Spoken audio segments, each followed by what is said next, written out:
Welcome to What's in the Box episodes of horror with Donna and Eric. I'm Donna, And I'm Eric. and we are going to do another episode on movies that shaped us, which is actually going to include a book. So the book, we're going to go over the book and the movie version of The Last Unicorn. And Eric, I don't know, I wanted to post this on Facebook as a status earlier, but I'm going to say I don't know whose idea it was to do The Last Unicorn, but twice I've relived my childhood trauma. Once from reading the book and once from rewatching the movie. Oh yeah, it's one of my favorites. I love this movie. Oh yeah, the movie is amazing. I've seen it so many times. I'm gonna say I don't remember. I remember reading it, but I don't remember how long it's been since I've read it. Because Yeah, I've the never problem read it. is that it's so close to the movie that It it was is. like reading. I mean, I was like, oh, I knew exactly what they were gonna say, how it was gonna work. So I was like, I Yep. might as well have read this just a week ago Yeah, because like I I've knew never read the everything. book before, and I actually finished the book and then watched the movie. And I was like, dang, this is the most accurate movie version of a book that I've ever seen. Which he did both. He did the Yeah, he screenplay did the and he did the screenplay. thing. So Yeah. that helped. But usually they still change it. And I watched a special feature thing, and Bass, who is the guy that owns the animation company, he said that he had never read a book that was more written for the screen than The Last Unicorn. Yeah. And he said every time that Beagle tried to change something, he would go, "Why are you changing it? You already wrote it, and it's Yeah. perfect. Quit changing the dialogue and stuff." So I think this is one of those perfect cases where it just kind of the right money people met up with the right creative person, and they were Yeah. allowed to kind of give us their vision. I think Yeah. all of the cuts they made were perfect. So Yeah. Yeah. everything he Because, did was correct. yeah, there was only like one major cut, and that was the town of Hagsgate. Right. And Um, that wouldn't have translated well no.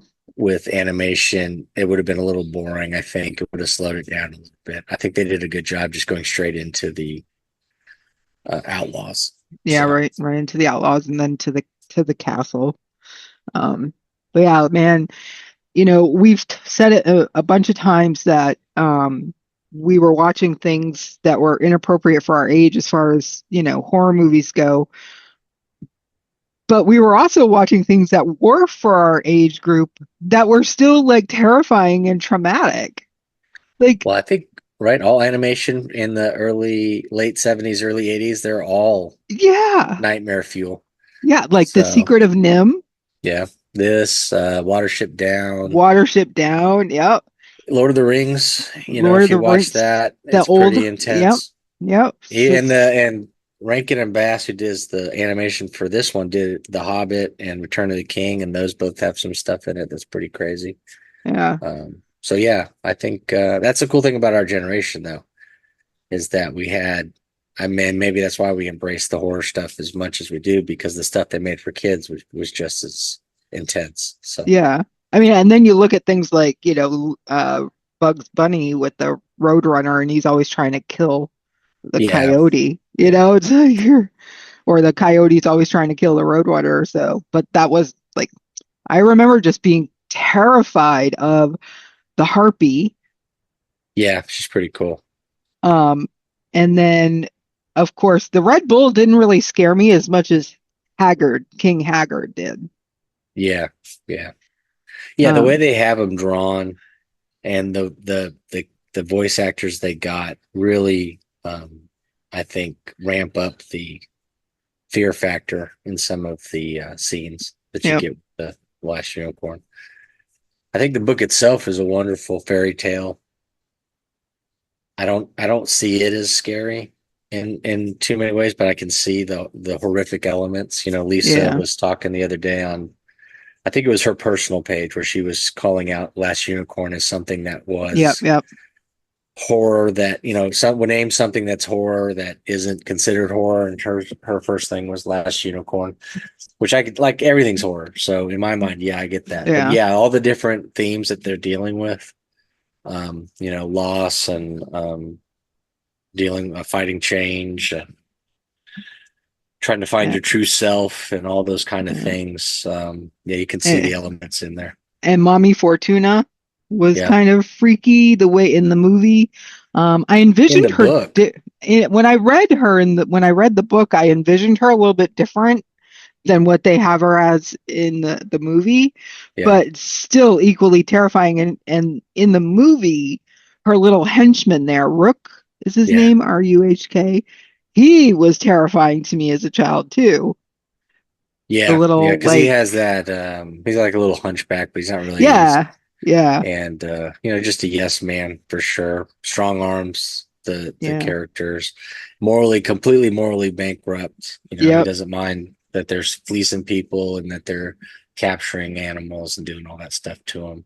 I did And think she was pretty scary, the witch in the book that they don't do in the movie. She's in the last cage, and she is the illusion of death or death, of old, yeah, yeah, yeah. and growing old and dying. And Hmm. so that is something I thought would have been pretty cool to have them translate into the animation, but I get why they didn't. I mean, they every decision they made, every cut they made was pretty smart, and the movie Yeah, flows really well. The only thing I wish was that they cut the songs. The songs that were done yeah. by America, fine, perfectly Hmm. fit. When Mia Farrow and Jeff Bridges is singing, Oh I'm like, man. thank God there's something that I can complain about, is what I was telling Dawn when we were watching it. I Yeah, was like, I forgot how much I hate these songs. yeah. Um, Mia Farrow was not a good singer. no, and Um, they had Jeff Bridges singing a couple octaves too high. It felt like he yeah, was struggling there. yeah. Um, they just didn't need that. I get why that's in there. It's a kids' film and it's got that Disney feel to it where they're trying to have that little musical number. Hmm. But I'm like, ugh, that's the good thing about the book. All the songs, you can just read through it. You don't have to sit there and try and hum along or do anything. We weren't Yeah, subjected to anything terrible.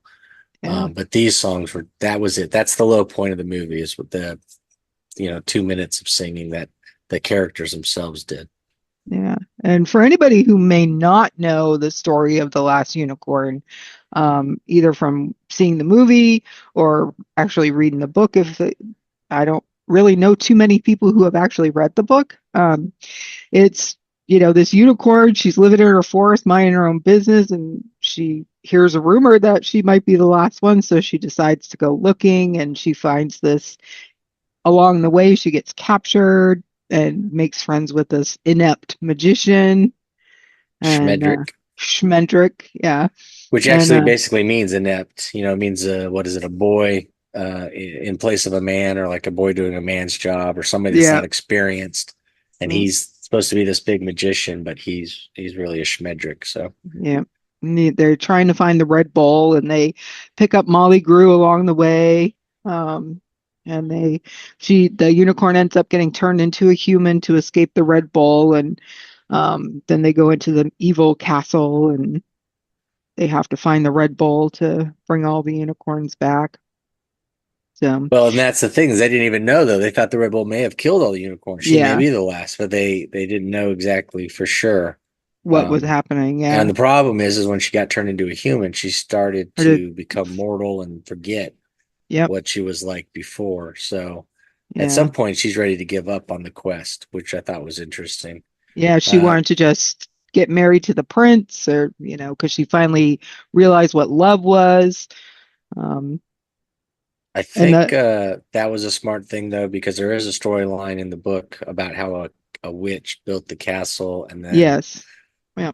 and then she was betrayed, not paid properly, and so she put a curse on the town and the land and the castle, um, and instead in the movie they just basically ignore all that and they Yeah. just let the downfall of the castle be more tied to Haggard and his inability to find joy in anything Yeah. except for the unicorns he's captured, which he didn't Yeah. even really seem to enjoy those. Yeah, no. No. But that little brief amount of happiness that he was talking about. So, do you want to pull up the pictures so we can kind of show the Yeah. characters and talk about each one, or? Yeah, we'll go through the covers first because that's what I put in the book covers for them. Well, and then again, so enough people have read this book that they have 6 million covers. I I know. only I picked a handful, but Yeah. this is the first edition paperback, I think, Yeah. and that's the one I have. I got that. Oh And yeah, it's really yeah. cool because the back is really cool too. It's got the harpy and the Oh nice. snake. I was looking for the spider, but I don't see the spider anywhere on Yeah, that's yours. another thing they didn't have in the movie is they didn't have Yeah. Arachne. So, Which well, I was get that very too. sad, which was very sad for me because I remember like one of the lines when she set them all free is the spider would not come out of its cage. And Hmm. then she's like, all I could hear was a spider weeping. I'm like, Yeah, oh, that because just ripped my heart out. the spider out of all the creatures, the spider was the only one to buy into the illusion that it The was something illusion. bigger than it was. Yeah. Because that's what the whole thing was with the show was that she put an illusion on creatures to make them into mythical beasts.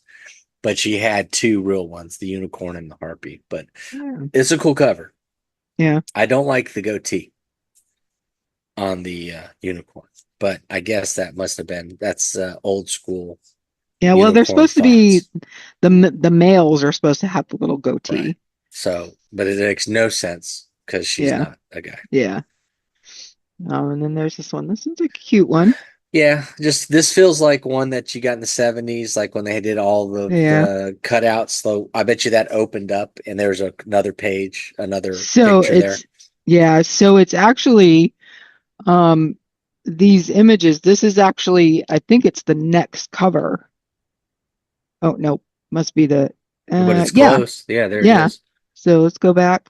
Yeah, so it's pretty much this oops, I went too fast. So this is the cover that I have. That's really Um, cool too. but you can see there's this and then the I don't know if this is supposed to be Schmendrink because these in the book they kind of described him as older looking, but Yeah. in the movie he was kind of younger looking. Well, he does say in the book multiple times, I'm older than I appear. Yeah, But he was old enough to be a magician because the other magician knew who he was. yeah, So maybe that is him. yeah. And there's the But yeah, harpy. I love yep. that So artwork. there's That artwork's really yeah, cool. yeah, The yep. And the wolf and harpy, the crow the is crow, representative of the witch. And yep. did you keep seeing him show up in the In after the they movie, after the witch dies, the crow's following them, and yeah, he's always in the background and stuff, flying yeah. around or landing on stuff. Now I know this is supposed to be the Lady Amalthea, but why is she a brunette? Like Yeah, I don't know. Amalthea's got white hair because she's a unicorn. Yeah. Which was kind of like, why is that? She was so white that they called her white in the Yeah, book. The white, yeah, white girl, white the white lady. girl. Yep. And you're like, so I mean, they're talking Crayola white. Yeah, So like white, not just, yeah, you know, this I is, I think it's eh, a hardcover, yeah. and it looks like Barry Windsor Smith. If you're a comic book fan, guy, he drew the original Conan the Barbarians for Marvel, and he's done a whole Oh, bunch of other okay. stuff. He did the Weapon X series with when they told Wolverine's origin story of how he became or how he got his medal. Uh, it looks like that style. It's probably why I gravitated towards it. But I think it's decent. It's cool Mm, in the way that they kind of got the unicorn all wild and stuff. But there's nothing. There's no other monsters or anything. yeah. And This this is feels like one. something that came out recently, don't you think? Yeah, yeah, it is. It is. Because I actually just sent a copy of this to Christina Pfeiffer. Okay. Um, and it was this particular cover, and I got it off of Amazon. And it looks better in person, like the gradient of the color Oh, I'm from the sure it looks purple. cool. Yeah. Yeah. I like the color idea and I like it almost feels like an etching, like an Yeah. old school medieval etching. You remember when you had those scratch arts with Hmm. the black, and then you would have like the wooden thing, and you would just Yeah. scratch it and make a picture? That's what that reminds me of. Kind of in reverse, though, a little bit, maybe. Yeah, I think it's Um, cool. And it covers a lot of the different yeah. aspects and you get the unicorn and the butterfly. Yeah. I was like, because I think I sent them a picture of my book that I was reading, and she's like, "Oh, I don't know that," and I'm like, "Excuse you?" Yeah, I don't know. That doesn't make sense. You And I'm should at like, least know what it is. "Yeah," and I'm like, "Okay," I'm like, "I know I'm a lot older than you, but you didn't even see the movie as a kid." Like, come on. And then she's like, no. So, of course, I went right away to Amazon and I sent her a copy of the book. So, Well, I'll tell her hopefully to. she likes it. I think she will. Yeah. This is This kind seemed of, like a fancy schmancy, yeah, like a Barnes and Noble edition or something. yeah, 40th anniversary. So it was originally published 1968. So yeah, probably a Barnes and Noble type. One of those bigger ones, like we do the 6x9s, or Yeah, maybe even a little larger. yep, But yeah, no, it just seemed fancy. I don't know. yeah. This actually looks more like the unicorn in the movie Yeah, to yeah. me. Yeah.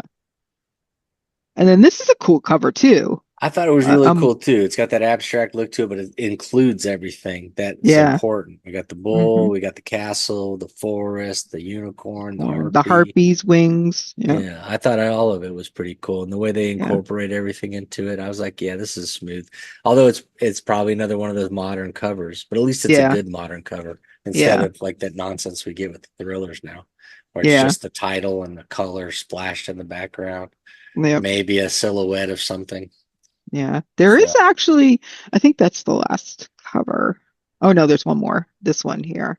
This this looks feels like an like old school 80s. 80. I was just Yeah. gonna say this looks like an 80s cover. It Yeah. makes me think of Never Ending Story for some Hmm. reason. But yeah, it's got some cool stuff to it. I bet you it was a hardcover Yeah. special edition something. Yeah. Now there is actually another book Yeah. to the series, and it's really hard to find. Um, And then I think there might be some short stories as well. yeah. I found something on Amazon. It was two novellas.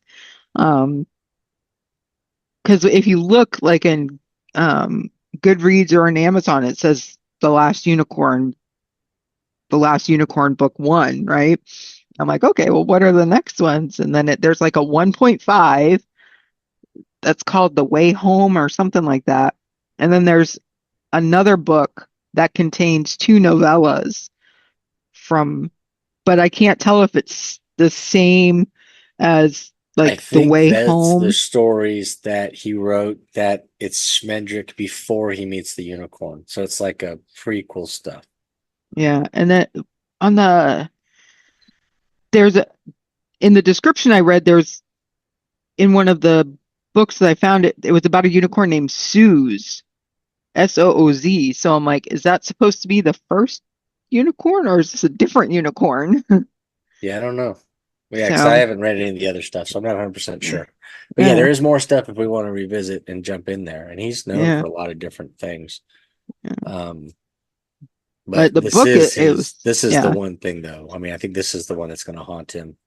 If he yeah, doesn't like it, then he's probably just a miserable person because this is yeah, the one that everything goes back to. yeah. I've heard his book, A Fine and Private Place, is really good too. So I actually picked up a vintage copy of that. That's cool. Um, and it's basically like a love story, but it's about a couple who are ghosts that are haunting a cemetery. And they're like, so I'll have to read that and Let us tell you know. about that. Yeah, let you know how it is. So yeah, the book was really great. It was really easy to read. Yeah. Um, even though you'd think that it would be, mired down and Came out in 68, so at least it's not as old as some of the other stuff that was excessively flowery. He gets to yeah, the point. I think one thing that's really cool about it is that when we watch and read anything that's fantasy, almost all of it leans European, yeah, and this feels very American. yeah, I mean, the fact I mean, it almost feels like the wizards are Jewish Americans, you get that kind yeah. of New York vibe, and they talk about there's talk of pistols, and so there's kind of Hmm. this weird mix of it's in the past, but it's also got futuristic elements to it, Yeah, yeah, I was just gonna say that. and it's an interesting read. It's Yeah, weird enough that it keeps your attention the whole time. Fast paced. It's a love story, but I can't imagine reading this as a young man or yeah. a boy and not being mesmerized by all the other aspects of it, and Hmm. not because sometimes when you read these fantasies that lean into the love, they lean too hard into it and it becomes unbearable for people that aren't interested in that. And I Yeah, don't feel like he ever does that.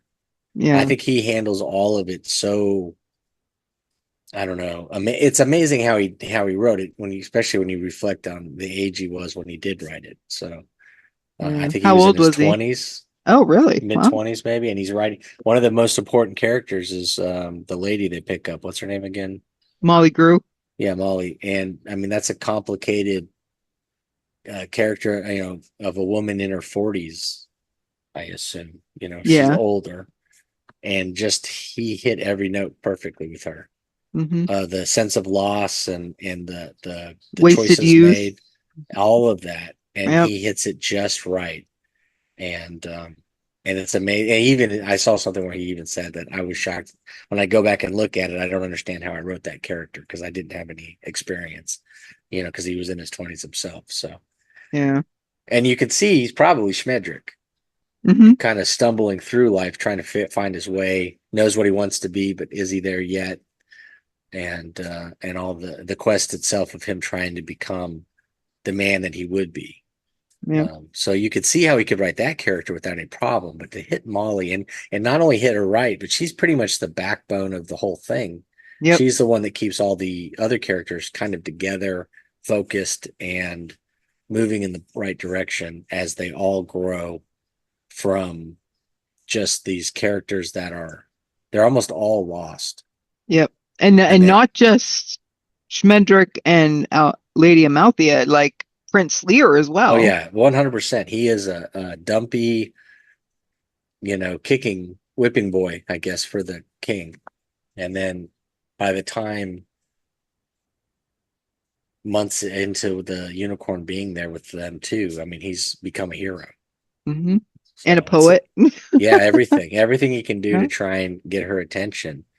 It may be all for the wrong reasons, but he becomes the king that the land truly needed Hmm. because of Molly's guidance and his affection for the unicorn when she's in human form. Yeah. So there are two lines in the book that really stuck out to me. The first one was when she was first turned into a human, and she said, "I can feel this body dying all around me." Like, Yeah, what a terrible thing to imagine, yeah, you know? especially because they discussed earlier that she doesn't have any of the same emotions or sensibilities as a human. She doesn't have Yeah. regret. She doesn't feel, she isn't upset by the same things that people would get upset Yeah. by because she simply doesn't understand them or have to deal with them. And then Hmm. to be thrust into a human body, all of it comes crashing down. Yeah. And So then the other line was at the end, and I'm probably not going to say it correctly. Well, my favorite line of the whole book is never run from anything immortal. It draws their attention. That's like the most yeah, famous line of the whole book. But one of my favorite lines at the end is when Lear is like, "Hey, Schmedrick, you got to save her." And he's like, "Magic can't save her. That's what a hero is for." yeah, it's a good line. Yeah. And and it's you kind of get the vibe that Lear understands that, oh, this is the moment I've been training for by Hmm. being the hero, because earlier he's complaining about all the things he's doing as a hero. He's like, I've killed all these dragons, I've conquered all these riddles, I've saved the maidens, I'm Yeah. doing all this stuff, and she doesn't even talk to me. And then he realizes at the end when by saving her he's going to lose her. Hmm. That's the true heroic thing, is that he puts all of his emotions aside and does the right thing. So Yeah. it's a truly um, masterclass in how to a heroic journey, Yeah. but with three characters. It's not Yeah. just the one. It's fun to watch all of them Yep, blossom they in all front of grow us. because even the unicorn, she's like, "Oh, now I regret." Yeah, she now knows some of But these then feelings. now she's like, "Well, I'm the only one that knows love and sorrow and regret." And she kind of realizes that it doesn't make her worse. It doesn't make things Yeah, worse. It makes it better, actually. and in a way, you might say she's the only one that's lived, Hmm. because the other ones had just been, captured and held, and they didn't fight back and they didn't do anything to get out of their predicament. So, Yep. And then before that, they were just wandering around in their forest, status quo, yeah. just like she was, you know? being a cool unicorn. I think my Yeah. favorite line is early when Smedrick says, he says something like, "You deserve a first-rate magician, but you're going to have to be happy with the skills of a secondhand pickpocket or something like that." Yeah. And because he's trying to get her out through magic and save her with his magic, and he keeps screwing up. But he had Yeah. stolen the keys, so I thought it's a perfect line, and it immediately tells you all you need to know about the character. And he's just a fun, and the fact that they got um, Alan Arkin to voice him, Yeah. just it's just what a unique and crazy choice. You want to go to the characters? Yeah. That's the movie poster, which Awesome poster. I mean, very all of awesome them are, poster. Yeah. but I just yeah, this is the way it should be. I mean, I wish there was more animation like this still going. Yeah. And then of course this is the unicorn And before I she really like the animation style because we grew up with it, and this is some of my favorite movies as a kid. But Dawn immediately was like, "What's up with this crappy animation?" you're like it was from 1982. Like So I don't know. I don't know if it grew on her, but she was not impressed initially. yeah. So when I did post my review of it on Instagram and I added a song to it, the book rather. And I added a song to my Instagram post and I picked the theme from the movie Hmm. and I'm listening to it and it like immediately started making me cry again because I just finished crying from finishing the book. And then I started listening to the theme song and it just brought it all back. Yeah, And then when I was watching the movie and that theme started playing, I was like, oh, here we go. it's a great soundtrack. I mean, the fact that they got a band like America to do it and that it actually hits. Yeah. It's really well done. I mean, all their choices were really well done. Yeah. Um, And we have Schmendrick and Mommy Fortuna. And yeah. you can barely see Rook. Yeah, Rook. this they find the unicorn sleeping, they build up the cage around her. Yep. As they have Mommy Fortuna can see she's a unicorn. Rook can't. Smendrick can. But So that means lies. he's pure of heart, but he lies. What's funny is so Angela Lansbury's mama, Mommy. and then you got Alan Arkin as Schmedrick, and the horse is Mia Farrow. The guy that does the voice for the guy we can barely see is the same guy that does the voice of Gollum in the Hobbit animation, and he's a Uh, famous actor too, but he's not a household name. Brother So Theodore is the person who voiced him. yeah, Yeah. and I know he's been in a ton of different things, animation and stuff. He has a very distinct voice. When you hear it, Yeah. you know exactly who. I think of Gollum every time I hear it. Yeah. But the fact that so those are those actors, and then you got Christopher Lee and Jeff Bridges, and you've got a couple other odds and ends, but all those that's a huge cast for this movie that Yeah. came out in the 80s before animated movies had big casts. I was Hmm. reading an article the other day where they were complaining that Disney ruined animation with Aladdin because they cast Robin Williams in such a big thing, and then they realized that, or other animation studios realized, oh, if we get big name actors, we can use them as the draw. And so a lot of these amazing character actors that do animation and stuff that know how to do voice work properly, they start getting phased out so that the famous people can come in. And a lot of them don't know what they're doing when Yeah. it comes to it's a different skill. And so a lot of people complain that that was the downfall of some of the animation was that you're losing out on these amazing voice actors. Yeah. But this movie, you know, two 15 years earlier was basically doing that with these Yeah. amazing actors that they were able to get lined up. I'm trying to think, it was Renee something. Aubergenois. I was just gonna say that Rene Aubergenois played the He's in skull. it. Yeah. Yeah, And he was the what's skull. he told Jeff Bridges about it. Jeff Bridges called up the company and said, "Hey, I hear you're doing this. I want to do it, and I'll do it for whatever."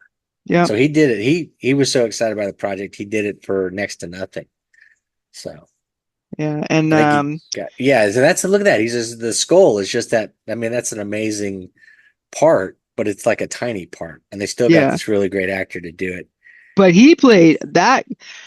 The skull is a different in the movie because it's actually a whole skeleton, but Yeah, he played that part so well. Like that skull went from fun and frivolous and just Yeah. being a jokester to psychotic and out of control. Yeah. Like, With a give little me bit that of one. drug addict in there. Yeah, a Yeah. little bit of drug addict. Yeah. No, it was really well done.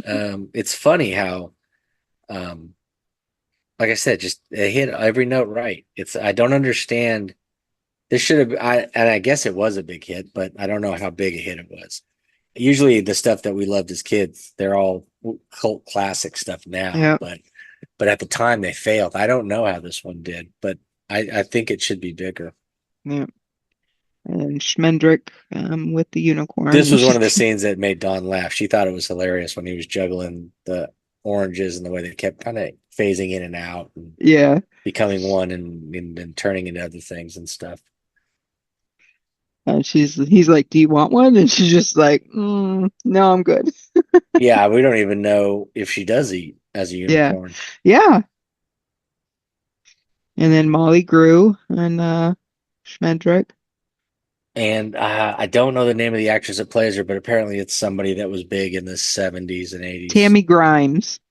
But I don't know where she's from. I don't picture Let's her with see. anything. What did she do? She was in a lot of like she was in The Borrowers from 73. So Um, maybe she's one of those voice actresses that they're always talking about. yeah, let's see. But she's got this She was deeper, in a My Little Pony movie, sweet. Slaves of New York. She was in Slaves of New York, The Stuff from 1985. She was There you in. go. Yeah. She's got What this else? deeper, gravelier kind Yeah. of like 2 packs a day for Hmm. a long time voice that's just perfect with this character. I It was gives gonna her say just enough just as you growl. would. Yep, just as you would imagine Molly grew. Yeah, yeah. It's like they finally. That's the other thing is a lot of times these animated movies are just thrown. Who can they get just to do the work? It's not like and then they're not casting the perfect person, but it felt like they hit all the notes. Hmm. And of course, we got the Red Bull here. So, what do you think? Do you think the Red Bull is some sort of manifestation of Haggard's desires and evil, or is it a creature that's like the unicorn, immortal in its own way? And how does he have control of it? Because he told him to go gather all of the unicorns, Yeah, and he's blind, and I feel like that has something. It's got to have something. something The to do with it. blindness Yeah, has to do some, but it doesn't really get into it. And I'm like, I just guess I'm not smart enough to figure it out. yeah. I mean, I don't honestly, I don't know. Um, And you they wouldn't know it was say blind in the movie, I don't right. think. But in the book, No, they mention it multiple times. yeah, they definitely mention it a couple times that is blind. I mean, it's hard to tell. Like, did he tell them to go get the unicorns, Well, in or his, did the bull just know that's what he wanted? I swear there's a line where he says, I sent the bull to gather them. Maybe. And then, but that doesn't mean he told them. Maybe if it's a manifestation of his desire, then maybe Yeah, that's how he sent it. But yeah. And it's like, is it's it? interesting, though, how it ends. Yeah, and it's like you don't ever really know. And they say it in the book, like, is the bull the master or is King Haggard the master? Like Yeah, so we you, don't even know if that's maybe he's a manifestation of the curse yeah, that they don't even discuss in the movie, though. So we don't even right. know that it's a true curse. Um, but his end is the thing that leads to the downfall of Haggard and his castle. If Yeah, you it's so don't have the bull going into the water and the unicorns rushing out, you don't yeah, have destruction, I don't think. yeah. So it's funny, I was reading, I don't usually read reviews, but I just happened to be skimming through because I was curious to see, what the reviews of the book had gotten on Goodreads. And somebody wrote this huge, like, review, and I didn't read the whole thing because they started off with, "Oh, the Red Bull is a symbol of capitalism," and I'm like, it's just a Uh, movie. it could be, I I guess, mean, if it you're could really be. being insane about it. But if you Yeah, watch anything with what is it, Peter Beagle? Is it Beagle? Beg? I think the Bagel? Beagle. Yeah, Beagle. I think. If you see anything with him, it doesn't look like he's trying to write anything like that. It seems like he truly was writing a fairy tale about a Yeah, unicorn on a quest. I mean, yeah. he said that's the beginning of it. Mm, So yeah, there's nothing crazier yeah. than when somebody adds a whole bunch of. I mean, I'm always fascinated when somebody will do that with something I've written, and they'll be like, "Oh, look at all this amazing subtext," and I'm like, "I'm Yeah, not yeah. smart enough for any of that." Yeah, I didn't even read that whole review. I was just like, oh yeah, no. Like, So if uh-uh. that's Cap, yeah, that's a real funny way of looking at it.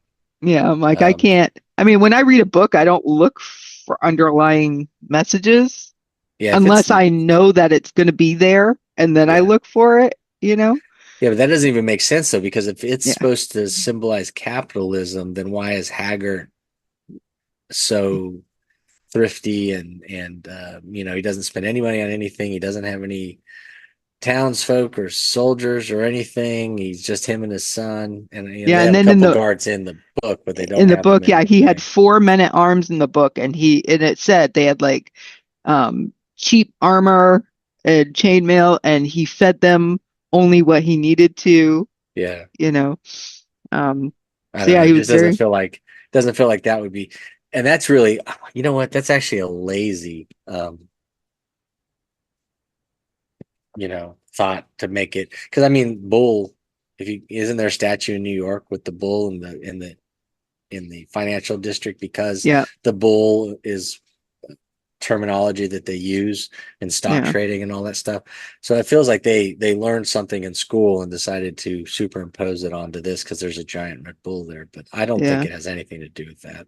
yeah. I don't either. I was like, no.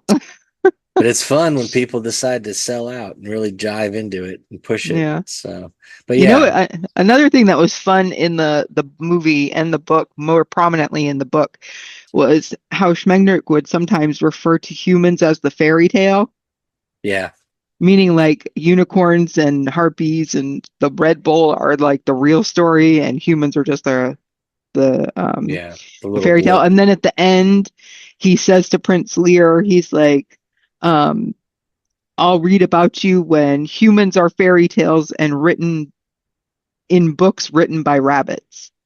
Yeah. And I thought it was funny too, though, is that they kept a lot of that weird dialogue from the book in the movie. Yep.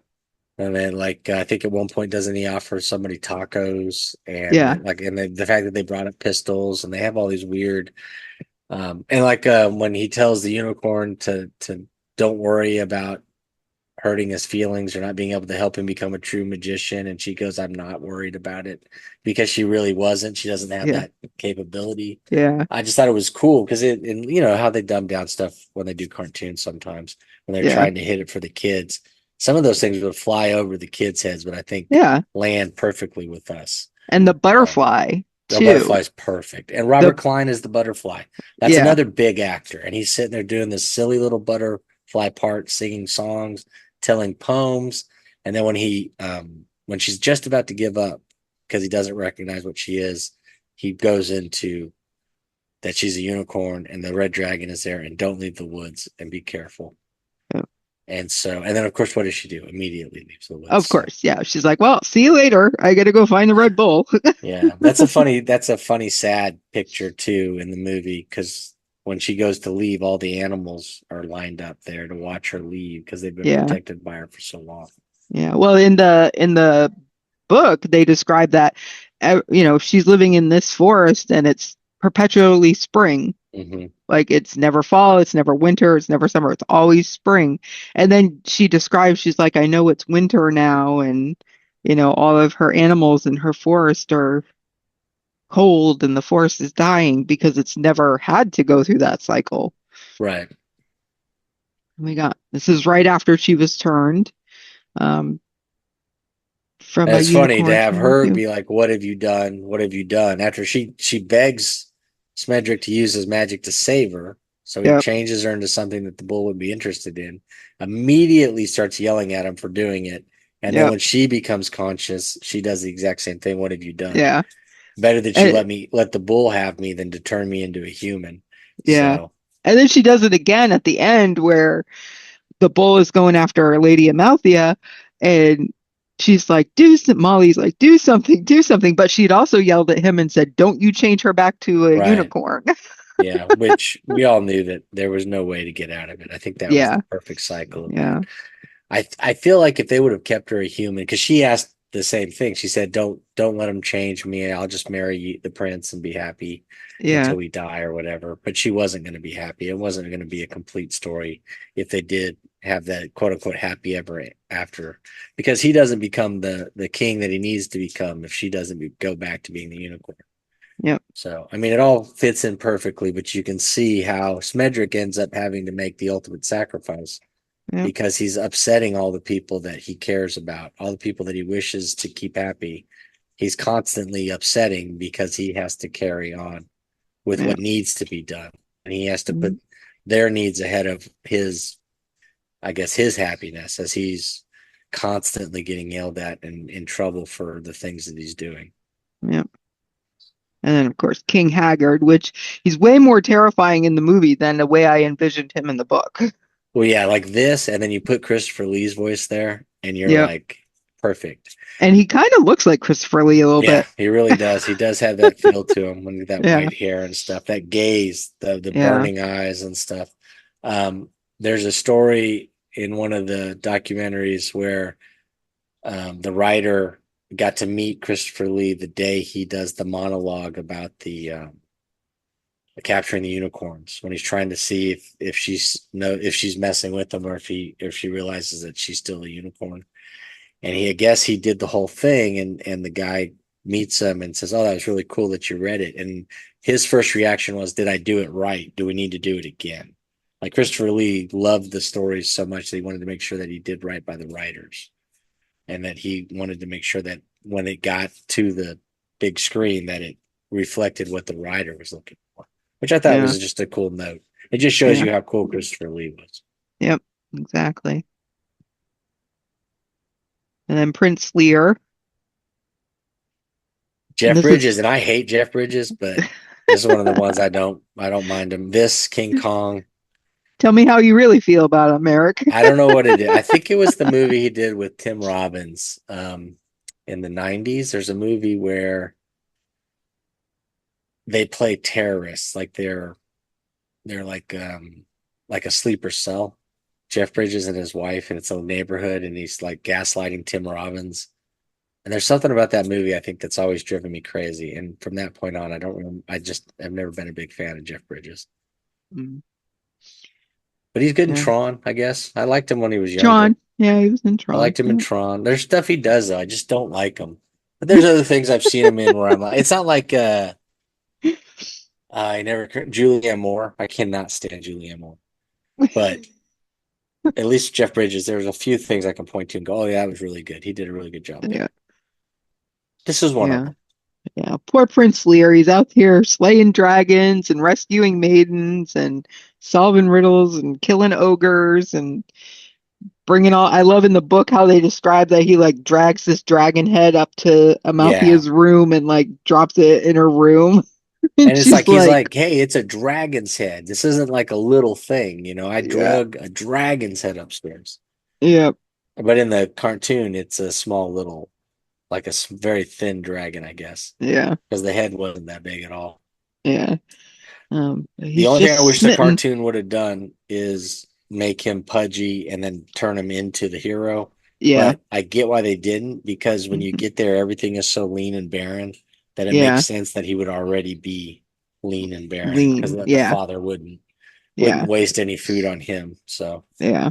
And in the book, so the town of Hagsgate, there's like the curse on the castle, and it's supposedly one of the townspeople who are gonna bring the castle down. And there was this random baby um, that King Haggard found left in an alley somewhere and took him. Um, and because they left out the whole Hagsgate part in the movie, you don't really get that background. You kind of just are, oh, Lear is his son, you know. although I think Um, at one point he does say he's not really my son. oh yeah, yeah, I think you're But he right. doesn't get into it. He just says he's not my son. So Yeah, that just goes to show you just kind of what a bastard Haggard is. You know, he yeah, just finds no joy in yeah. And anything. I really hated in the book Drin at the end where Lear is with Schmendrick and Molly and they go to the Hag's Gate. And Yeah. Drin is like, my son, you're actually my son. I'm like, get out of here. Yeah, I Like, know. It's exactly what Lear said too, though. He's like, yeah, take a hike. yeah. So I'm like, you're so, like, maybe you are his father, but you're just like cozying up to him now because he's a king. Yeah. Yeah, the whole thing is just crazy. Yeah. And then I love how Schmendrick tells the townspeople, I think you should just have some children. Yeah. But he Because also is they, like, you'll never be as profitable or as prosperous as you were before. yeah, So, and then the whole time they were worried about the curse, so they never actually enjoyed being that. prosperous. Yeah. So now they're gonna not they're gonna fall back and become the thing that they had been, I guess, internally. Now externally they'll be the same. So they're kind of matching the Yeah. same vibe. Yeah. Now, hopefully Lear gets his happy ever after because I know in the book, Schmendrick and Molly come Hmm. across this princess and they're like, well, if you go that way, there's a hero that's perfect for what you need. Yeah, a Dumb and Dumber moment for sure, Yeah. and a perfect way to end it too. So Yeah. um, Yeah, I yeah, think it's a that's good. I think it yeah. felt like it's a complete story, a fun story. Even though it has a happy ending, which I don't always look for. It's still a sad ending. Yeah, it's still got some Yeah. realism to it, and it's Yeah. still a fun read, and it's well done. I think It's a everybody, happy ending, but it's not like a overly sugary sweet happy ending. yeah.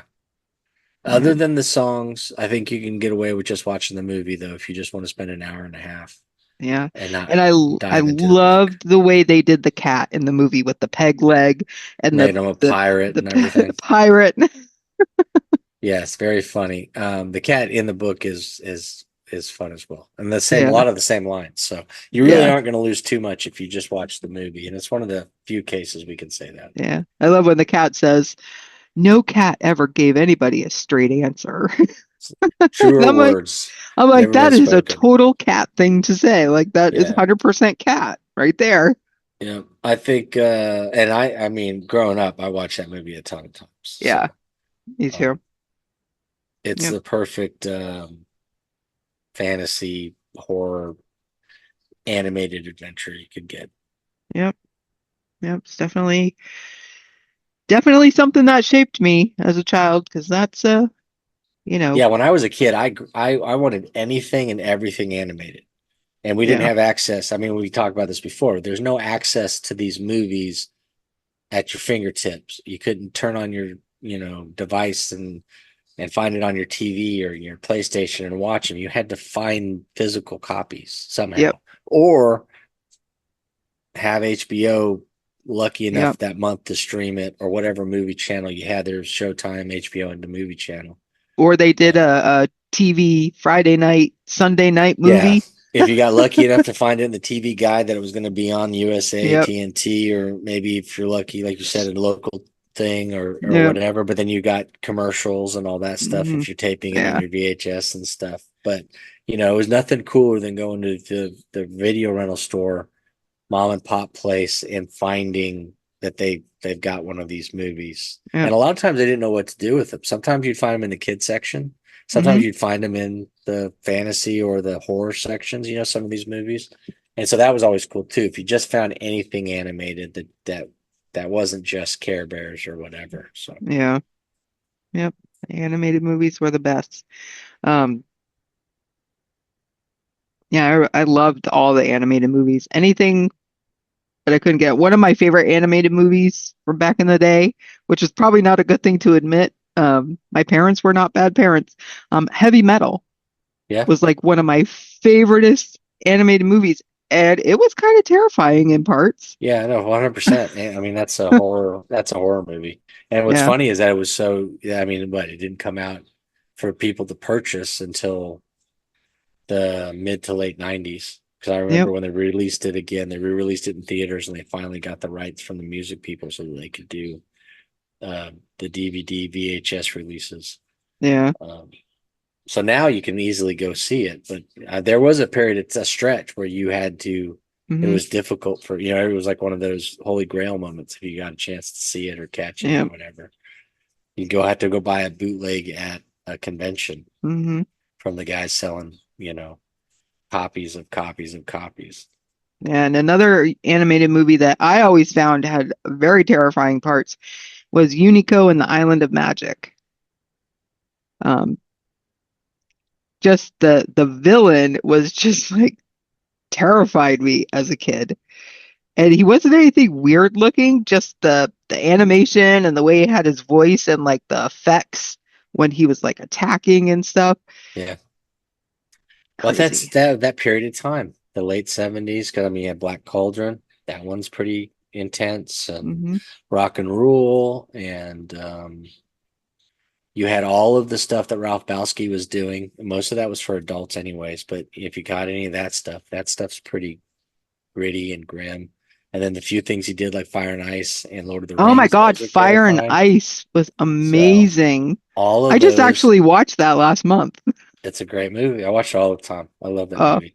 And I love that I movie. know how they could make it. I mean, there's ways that they could have made it a little more full, but what he gave us is still pretty fun and Yeah. entertaining. Um, yeah, no, it's a perfect that stretch of time. It's just the animation. Even I know a lot of people crap on Disney during that time, but we got The Great Mouse Detective during that Hmm. time, and Oliver and Company, and right before they got to the real big blockbusters, kind of like when they were doing a lot of the some people accuse them of cookie cutter movies because they're using a lot of the same animatronic or whatever layout so that they could get some of the Yeah. same action and stuff. But a lot of them were great. And Don Bluth, who was pushing against them, giving us Secret of Nim and um, Another great one, Secret of Nim. All Dogs Go to Heaven, and all the movies that he was doing, plus the video game, Dragon's Lair, all that stuff. So there's just that. It's like the sweet spot for animation was up when we were kids, at least Yep. in my head. Um, I think it's actually gotten worse now that we've got all these computer animated stuff. Yeah. Unless, I mean, I don't mind Pixar. I think it's really cool what they do, but it's just not the same. No. I think And it's losing more of the animation and yeah, there's trying to something. be more live action when it's not. Does that make sense? Yeah, I don't know what it. Yeah, there's something about it, and some of the stories, the writing's gotten a little worse too. And a lot of times it's not the project, it's not however they're doing. It's more like they're in it for the money, not for the love of the animation. Every once in a while, Yeah. though, there'll be something that comes out, and I'll be like, oh, this guy gets it, or this lady got it. She grew up on the same stuff we did, and then you can see it in their projects and stuff. Yep.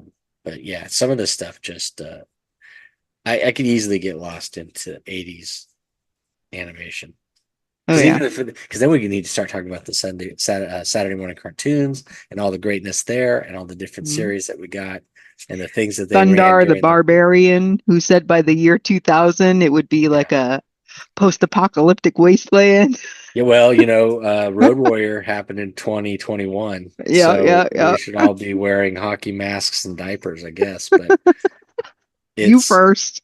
it's pretty cool to think how bad they thought it was going to be, and we're just like, and of course, we also were supposed to have flying cars and all that stuff, and we Yeah. don't really.